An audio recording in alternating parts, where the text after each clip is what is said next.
visite royale pour le président américain. Dimanche 13 juin, Joe Biden et sa femme, Jill Biden, étaient les invités de la reine Elisabeth II au château de Windsor. La souveraine a reçu le couple présidentiel vêtu d'une élégante robe fleurie et d'un chapeau assorti, le temps d'une tasse de thé et d'une conversation tournée sur les relations États-Unis-Royaume-Uni. Vers 17h heure locale, Joe et Jill Biden sont arrivés au château de Windsor à bord d'une Range Rover de couleur verte. Ils ont alors assisté à une parade des gardes d'honneur ainsi qu'à une représentation des hymnes britanniques et américains, aux côtés de la reine. Joe Biden est le 13e président américain à rencontrer la chef du Commonwealth, après Donald Trump, Barack Obama ou encore George W. Bush.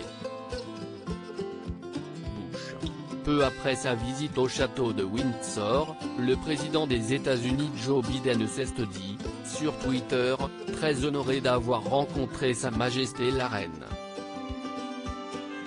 À l'aéroport d'Hérault, il a confié avoir beaucoup apprécié son échange avec la souveraine, elle était très gracieuse, a-t-il indiqué aux journalistes.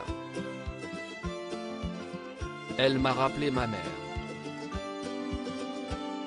De son côté, la première dame américaine a déclaré, CST une partie enthousiasmante de la visite, pour nous. Nous avons attendu cela pendant des semaines et nous y sommes enfin. CST un merveilleux début. Pourquoi Joe Biden est-il en Europe? Joe et Jill Biden sont arrivés au Royaume-Uni le 9 juin dernier dans le cadre de la première visite européenne du président américain.